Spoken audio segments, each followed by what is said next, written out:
Hello प्यारे विद्यार्थियों, स्वागत है आप सभी का पुनः मेरे YouTube चैनल नील का मैथ्स क्लासेज में। तो हम प्रश्नावली 1.3 कक्षा 10 की हल कर रहे हैं, जिसमें हमारे पास क्वेश्चन 1 कंप्लीट हो चुका है, जिसमें √5 को हमने सिद्ध किया था कि वो एक अपरिमेय संख्या है। और आज हम हल करेंगे क्वेश्चन नंबर 2, जिसमें हमारे पास क्वेश्चन है कि सिद्ध कीजिए कि 3 + 2√5 एक अपरिमेय संख्या है। तो आप थोड़ा सा ध्यान दीजिए कि जब भी एक परिमेय और एक अपरिमेय संख्या जुड़ती है अथवा घटती है तो उसका रिजल्ट अपरिमेय संख्या ही होता है, तथा इसी प्रकार से यदि गुणा में भी होते हैं तो भी वो एक अपरिमेय संख्या ही होती है। तो ये जो प्रश्न था हमारे पास कि √5 अकेले को सिद्ध करते हैं, तो उसको हमने हल किया हुआ है। √2, √3, √7 किसी को भी यदि हम सिद्ध करते हैं तो सिंगल को हल करने का एक ही तरीका था। तो अब हमारे पास क्वेश्चन में मिक्स यहाँ पर है, तो मिक्स को जब हम हल करेंगे तो तरीका तो वही रहेगा। सबसे पहले तो आप जो भी संख्या दी गई है उसको आप परिमेय संख्या मान लीजिए। तो माना कि 3 + 2√5 सबसे पहले क्या है, एक परिमेय संख्या है, एक परिमेय संख्या है। उसके बाद हमने 2 पूर्णांक लिए थे, क्योंकि परिमेय संख्या है तो हम उसको a/b के रूप में लिख सकते हैं। तब 2 सह-अभाज्य, पहले लिख लेते हैं हम, सह-अभाज्य पूर्णांक a व b के लिए जहां b ≠ 0 है। तो यहाँ पर हमने माना है कि 2 सह-अभाज्य पूर्णांक a और b हैं जहाँ b का मान 0 नहीं है। तो हम उसी तरीके से लिख सकते हैं कि अब हमारे पास 3 + 2√5 जो था वो एक परिमेय संख्या है जो हमने माना है। तब हम इसको लिख सकते हैं a/b के फॉर्म में। इसको दे दिया इक्वेशन नंबर 1। यानी इस प्रकार से जब संख्याएं मिक्स हों तो सबसे पहले आप जो रूट वाली संख्या होती है उसको आप सिंगल बना लीजिए। तो सिंगल बनाएंगे तो इसका मतलब है कि यहाँ पर 3 का हम इस साइड में क्या कर देंगे, पक्षांतरण। तो हमारे पास देखिए क्या बचेगा, 2√5 बचेगा लेफ्ट में, और a/b और यहाँ पर आ जाएगा -3। अभी भी हमारे पास √5 सिंगल नहीं हुआ है, यहाँ पर कितना है, 2 है। तो इससे पहले हमारे पास यहाँ पर भिन्नों में संख्या है, और जैसे ही भिन्नों में संख्या आती है तो आप उसको हल करने का परमानेंट तरीका है कि उसका एलसीएम ले लीजिए, और एलसीएम लेके जो आएगा वो देखा जाएगा क्या आएगा। फिर हमारे पास यहाँ पर आ जाएगा a और यहाँ पर आ जाएगा 3b। ये हमारे पास एलसीएम लेने से प्राप्त हो गया, और लेफ्ट में हमारे पास में मान है 2√5।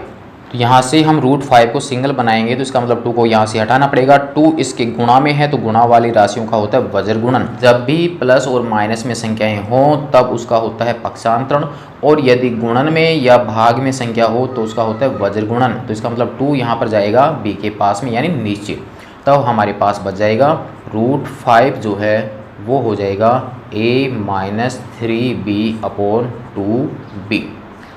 इसको दे दिया मैंने इक्वेशन नंबर 2। तो अब हमारे पास, अब आप थोड़ा सा यहीं से इसका आंसर हो जाएगा, और हमारा कंप्लीट भी हो चुका है, बस लैंग्वेज आपको समझनी है। तो राइट हैंड में जो हमारे पास मान है वो है a-3b/2b। तो a जो है वो क्या है यहाँ पर, पूर्णांक, b क्या है, पूर्णांक, ये b क्या है, पूर्णांक। तो यहाँ पर हम जब किसी भी पूर्णांक का मान लिखेंगे तो मान लिखने पर जब इस पूरे को हल करेंगे तो पूरे को हल करने पर हमारे को एक परिमेय संख्या प्राप्त होती है। जब इस पूरे को हम हल करेंगे तो पूरे को हल करने पर हमारे को एक नया पूर्णांक मिल जाएगा, और वो जो पूर्णांक मिलेगा वो एक तरह से किस प्रकार की राशि होगी, परिमेय संख्या होगी। इसका मतलब राइट हैंड वाला जो मान है वो क्या है, एक परिमेय संख्या है। लेकिन ये जो परिमेय संख्या पूरी हल होगी, ये पूरी परिमेय संख्या किसके बराबर है, √5 के। और √5 एक अपरिमेय संख्या होती है, ये हम पहले ही सिद्ध कर चुके हैं। तो इसका मतलब ये हुआ कि प्यारे विद्यार्थियों, इधर वाला मान आपके परिमेय होता है, ये वाला मान अपरिमेय है, इसकी हम पहले जांच कर चुके हैं। तो इसका मतलब ये हुआ कि दोनों कथन मैच नहीं कर रहे, क्योंकि दोनों बराबर हैं लेकिन बराबर तो हो ही नहीं रहे। तो इसका मतलब यहाँ पर ये जो कंडीशन आपकी बन रही है जिसमें अपरिमेय और परिमेय संख्या बराबर हो रही है, ये कंडीशन आपकी किसकी वजह से बनी, कि जब हमने 3 + 2√5 को क्या माना, एक परिमेय संख्या। तो इसका मतलब ये हुआ कि ये पूरा जो मान था वो परिमेय नहीं बल्कि क्या था, अपरिमेय संख्या था। मेरे हिसाब से आपको समझ में आ गया होगा। तो यहाँ से हमारे पास जब प्रश्न को हल करेंगे इस प्रकार के प्रश्नों को जिसमें मिक्स वाली संख्याएं हैं, तो उसको हल करने में ज़्यादा समस्या नहीं होगी। उसके लिए क्या करेंगे कि आपके पास रूट वाली संख्या को आप सिंगल कर लीजिए किसी भी तरीके से, जिसमें आप पक्षांतरण और वज्र गुणन की विधि से करेंगे। यहाँ पर रूट वाली संख्या सिंगल हो जाएगी और उसके बाद में बाकी जो बचेगा वो एक तरफ होगा। एक तरफ जो भी पूर्णांक बचे उन सबको हल करेंगे तो हमारे को एक नया पूर्णांक मिल जाएगा जो कि एक परिमेय संख्या होगी। और यहाँ पर परिमेय संख्या इधर वाले रूट वाली संख्या की क्या होगा, बराबर होगा। रूट में जो अभाज्य संख्या है वो आपकी एक तरह से अपरिमेय संख्या होती है, जो कि हमारे यहाँ इसके अनुसार परिमेय होनी चाहिए, लेकिन होती वो अपरिमेय है। इसको हम सिद्ध कर चुके हैं।